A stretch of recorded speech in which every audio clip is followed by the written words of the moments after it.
ওরে হিসাবেতে 27 বছর মূলে এক রজনীল মেরাজের কাহিনী তোরা শুনলে হবি গে নীল মেরাজের কাহিনী তোরা।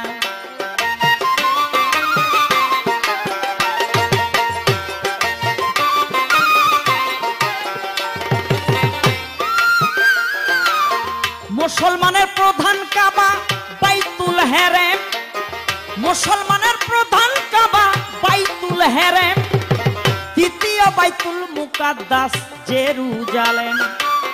সেই কাবা ছিল যখন খ্রিস্টানের অধীনে, পাদ্রী একজন ছিল কিন্তু খ্রিস্টান বিধানে। কাবা ঘরের দায়িত্বে ছিল সেই পাদ্রী, সন্ধ্যাবাতি জ্বালাইয়া দিত কাবা বন্ধ করি। ওরে প্রত্যেক দিনের মতো পাদ্রী আজও সন্ধ্যা বেলা আরে বন্ধ করতেছে কাবা লাগাইয়া তালা। আরে মূল দরজায় গিয়া পাদ্রী দিল যখন টান, আজ কেন দরজা বাঁকা হয় না রে সমান। ওরে কেমনে লাগাইব তালা গো, ওরে কেমনে লাগাইব তালা, করছে টানা টানিল মেরাজের কাহিনী তোরা শুনলে হবি গে নীল মেরাজের কাহিনী তোরা।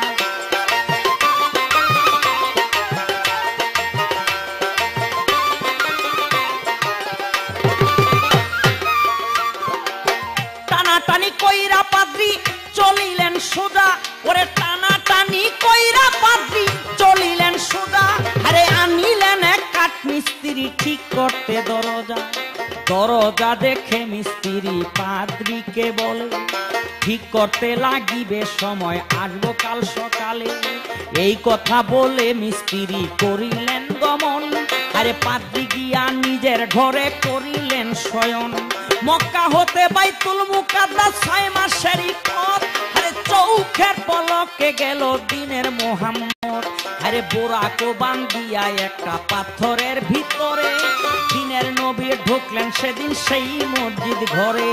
ভিতরে ঢুকিয়া নবী দেখতে পাইল চাইয়া, 312 জন নবী রইয়াছে দাঁড়াইয়া।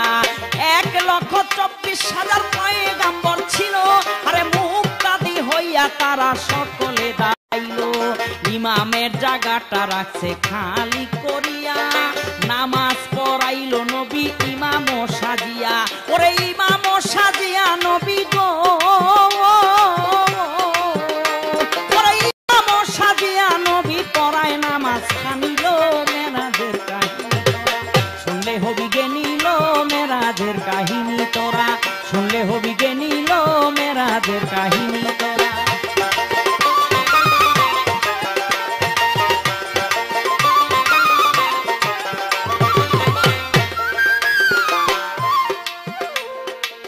নামাজ পড়ে বাহিরে আসলো পয়গাম্বর, কদম পড়িল একটা পাথরের উপর।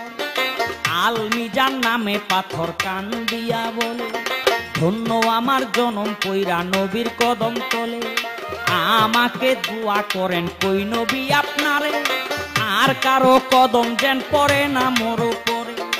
নবী বলে করলাম দোয়া তোমাকে জানাই, শূন্যতে থাকবা তুমি বলি তোমার ঠাই। নবীর দুয়ায় ওই পাথর শূন্যতে ঝুলিল, ওরে নবীর দুয়ায় ওই পাথর শূন্যতে ঝুলিল। আজ পর্যন্ত ওই পাথর শূন্যের উপর রইল। ওরে সারা রাত মেরাজ হইল গো,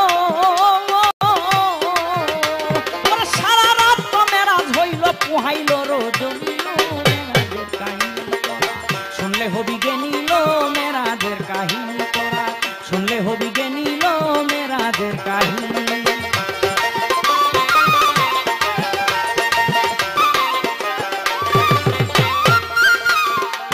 পরের দিন সকাল বেলা এলো সেই পাদ্রী, পরের দিন সকাল বেলা এলো সেই পাদ্রী।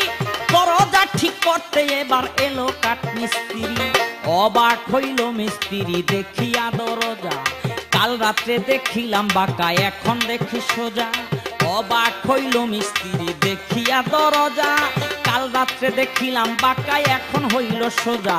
পাদ্রী বলে হায় রে আমি করলাম মস্ত ভুল, কাল রাত্রে আসিয়াছিল মোহাম্মদ রাসূল তাওরীত জাবুর ইঞ্জিনে দেখেছি পড়িয়া এই রাত্রে আসিবে আমার মোহাম্মদ আম্বিয়া সেই রাত্রে এই দরজা থাকবে বাঁকা হইয়া কাল রাত্রে আসিয়াছিল মোহাম্মদ আম্বিয়া পাদ্রী বলে হায় রে আমি করলাম মস্ত ভুল কাল রাত্রে আসিয়াছিল মোহাম্মদ রাসূল এই কথা বলিয়া পাদ্রী করল কি তখন আরে মসজিদের ভিতরে গিয়া দিল দর্শন বেহেশতি ঘেরানে মসজিদ হইয়াছে ভরিয়া বেহুশ হইল পাদ্রী ভেস্তি ঘেরান পাইয়া হুশ পাইয়া ওই পাদ্রী বাহিরেতে এলো বাহিরেতে আইসা যখন নজর পড়িল এইখানে এক পাথর ছিল পাথর গেল কই আরে চাইয়া দেখে শূন্যের উপর ঝুলে পাথর ওই পাদ্রী বলে ও গো পাথর তোমারে দেই কইয়া